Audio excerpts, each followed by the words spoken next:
Generalidades de anatomía. La anatomía es la ciencia que estudia las estructuras del cuerpo humano, que se encarga de estudiar cada estructura que compone nuestro organismo. La anatomía se ha ido estudiando hace varios años.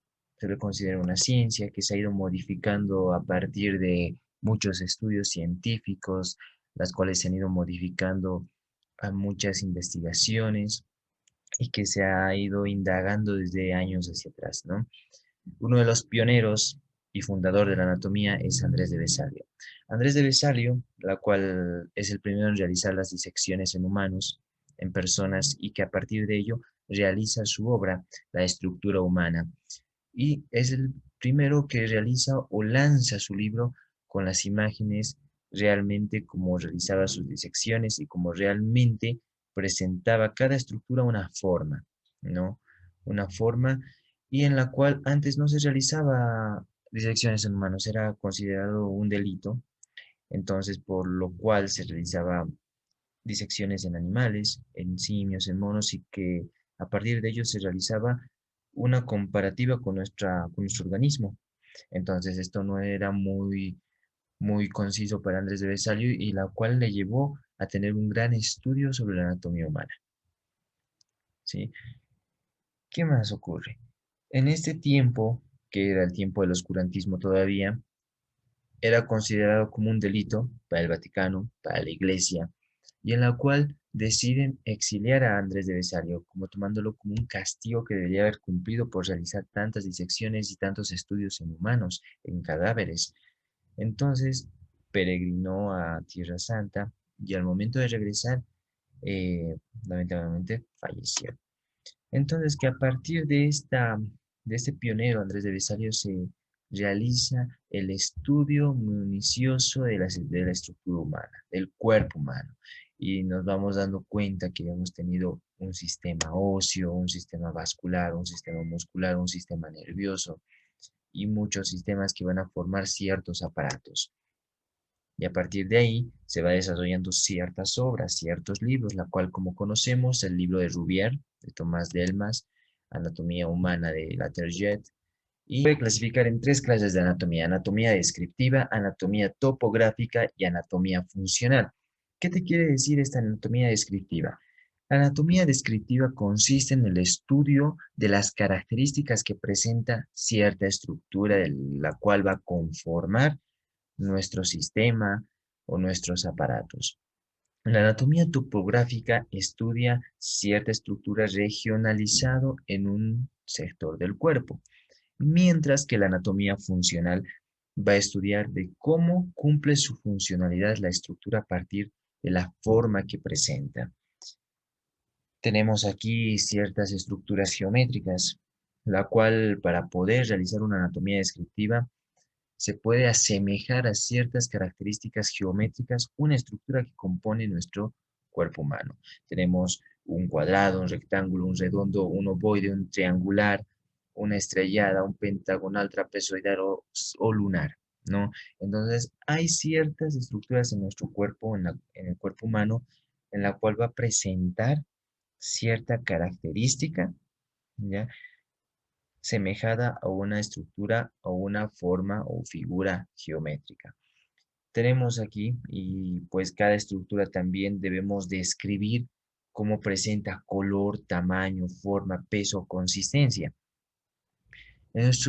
Vamos a dar un ejemplo, ¿no? Con una figura geométrica. Tenemos un cuadrado, ¿no? ¿De qué color es? De color rojo. Podemos darle una forma cuadrangular, de tamaño rojo, bueno, de tamaño 4x4, de color rojo, de peso de 20 kilogramos y de consistencia puede ser dura o blanda. Entonces, debemos realizar esta descripción, como yo acabo de realizarlo, de la misma manera con una estructura que compone o que encontramos en nuestro sistema, ¿no? En nuestro cuerpo humano. Podemos describir, por ejemplo, el frontal qué forma tiene, ¿no? Qué tamaño tiene, qué color es, qué peso, qué consistencia, ¿no? A ver, hablemos del frontal. ¿Qué forma le podemos dar al frontal? Tenemos figuras geométricas. ¿Qué forma le podemos dar al frontal? Podemos decirle que el frontal puede presentar una forma rectangular o trapezoidal, ¿no? Porque tiene una base mayor en la base, de qué tamaño es, de qué color es, semejante al tejido óseo, peso, dependiendo el desarrollo y crecimiento de la persona, qué consistencia, es un tejido óseo duro, consistencia estable y dura. Entonces, más o menos tenemos que ir describiendo de esa manera. En anatomía vamos a ir encontrando ciertos términos. Si pongo un mapa de un paisaje en el fondo, porque es como estuviéramos describiendo un mapa, pero de nuestro cuerpo, ¿no es cierto? En nuestra vida diaria, en los paisajes y en la comunidad por donde circundamos, vamos a encontrar ciertas estructuras o ciertas características que se diferencia de otra característica, como puede ser una estructura o una carretera plana, no puede ser lo mismo que una carretera que tiene muchas piedras. Entonces, en nuestro cuerpo humano también lo encontramos de esa manera. Tenemos eminencia, tuberosidad, disco y surco. ¿Qué es una eminencia? Un sobresaliente, ¿ya? Un sobresaliente de una forma regular, ¿no? Una tuberosidad es igual a un sobresaliente, pero de forma irregular. Encontramos estructuras de forma plana, que podemos decir que es forma discoide, y tenemos estructuras cóncavas o acanaladas, que podemos denominarlo como surco. Para poder estudiar una estructura debemos realizar o establecerlo en un plano tridimensional, ¿no? En un plano del espacio, donde vamos a realizar tres cortes, ¿no? Y además hoy en día se habla de un cuarto plano, que es el tiempo. Pero vamos a hablar de los tres planos tridimensionales, que es un corte transversal, un corte coronal y un corte sagital. El plano sagital te va a ayudar a estudiar la estructura del cuerpo en una superficie ya sea lateral o medial, ¿no? Porque va a partir el cuerpo en dos mitades, fa. Entonces ya tienes un lado derecho y un lado izquierdo.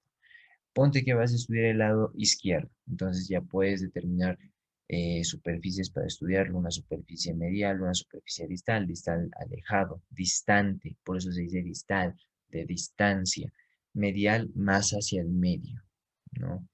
Entonces, cuando realizamos un corte frontal, vas a poder tener una parte que se va adelante y otra parte hacia atrás, y la cual vas a poder realizar un estudio en una superficie anterior y otra en una superficie posterior. Tenemos un corte transversal. Ese corte transversal te va a ayudar a escribir o a estudiar esa estructura en una parte superior y en una parte inferior. Ahora, el cuerpo humano está compuesto por células. El conjunto de células va a formar tejidos. El conjunto de tejidos va a formar órganos. El conjunto de órganos, sistemas. Y un conjunto de sistemas, aparatos. Y nosotros, el cuerpo humano, está conformado por tres tipos de aparatos. Aparatos de la vida de relación, aparatos de nutrición y aparatos de reproducción. ¿Ya? Continuemos. Los aparatos de relación se va a clasificar en tres grupos también. Un grupo locomotor, un aparato de inervación y órganos de los sentidos. Ahora esto se subdivide. Tenemos el aparato locomotor, tres grupos que vamos a estudiarlos. Huesos, ¿no? O esqueleto, músculos y articulaciones. Hablemos del esqueleto. ¿Qué es el esqueleto? ¿Qué es? Está conformado por una gran cantidad de estructuras óseas y esa conformación y esa constitución que la conforman somos nosotros, pero la cual la funcionalidad del esqueleto va a ser sostener tejidos blandos y duros. Ya es el armazón de nuestro cuerpo, la cual también consiste en formar ese sistema de palancas para la inserción muscular. Vamos. Ahora, para poder realizar un mejor estudio del esqueleto, la vamos a clasificar La vamos a clasificar, no podemos estudiar hueso por hueso. Necesitamos constituirlos en un grupo y regionalizarlos para un mejor estudio. Tenemos la columna vertebral en el primer grupo, en el segundo las costillas que van a conformar el esternón y conforman esa caja torácica, la cual va a proteger a ciertos órganos. Tenemos la cabeza, también conformado por muchos huesos, los miembros superiores y miembros inferiores. La constitución del esqueleto está conformado por 200 huesos, sin contar los huesecillos del oído y los huesos sesamoideos y también los huesos suturales.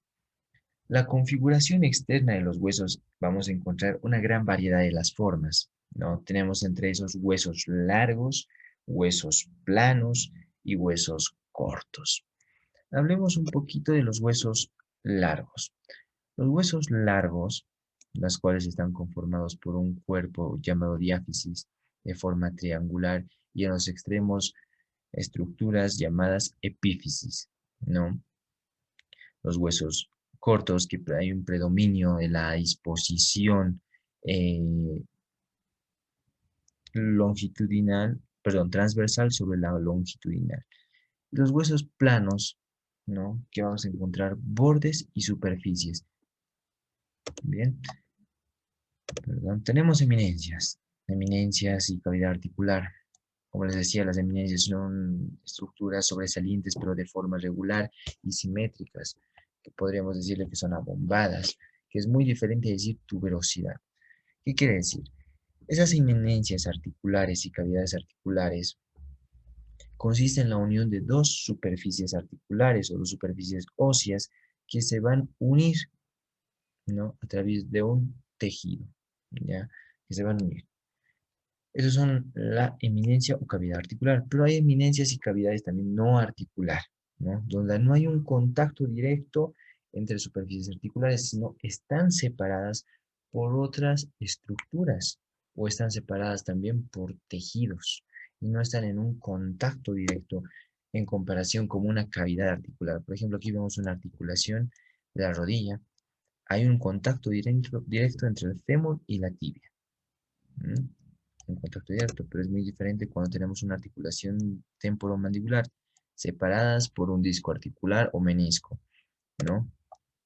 Los agujeros nutricios, tenemos agujeros nutricios de primer y segundo y tercer orden. ¿Qué podemos hablar de los conductos nutricios de primer orden? ¿No? Que se encuentran en los huesos largos, generalmente en la epífisis, en los huesos eh, planos, generalmente ubicados en las superficies planas, ¿no? En las superficies planas, generalmente. Entonces, las de segundo orden, ¿en qué estructura serán? Perdón, aquí eran la diáfisis. Las de segundo orden será en la epífisis y en los bordes de los huesos planos. El de tercer orden será en las articulaciones. Entonces aquí tenemos, vamos a hablar un poquito del periósteo también, que es la funcionalidad de revestir al tejido óseo. Tenemos una cavidad medular que por ahí atraviesa la arteria nutricia y la cual la única funcionalidad es dar nutrición, obviamente, y producir el desarrollo del tejido óseo. Tenemos acá también, aquí estamos hablando un poquito de hueso compacto y hueso esponjoso. Tenemos la cavidad medular por donde atraviesa la arteria nutricia, la cual va a producir un desarrollo. Aquí está, la constitución de los huesos. Está constituido por un tejido óseo blando y un tejido óseo esponjoso. No es blando, es compacto. El tejido óseo esponjoso, la cual tiene la funcionalidad de ser como un amortiguador sobre las presiones funcionales que se ejerce sobre ellos. Y el tejido compacto es más duro, ¿no? Es la que le va a dar resistencia al tejido óseo ante esas fuerzas funcionales. ¿Dejo entender? Entonces, vamos de esa manera. Aquí hay otra funcionalidad. Hablemos del periósteo. El periósteo es una membrana fibrosa que recubre al tejido óseo. Y nos preguntamos, ¿qué función cumple el periósteo? Reviste al hueso, ayuda al desarrollo y ayuda a la vascularización. Tres funciones. Revista al hueso, ayuda al desarrollo y produce vascularización al tejido óseo. Osificación. Tenemos tres tipos de osificaciones, membranosa y cartilaginosa. La membranosa, las cuales se van a dar en los huesos de la cabeza. Y la cartilaginosa, las cuales se va a dar en huesos largos, planos o cortos.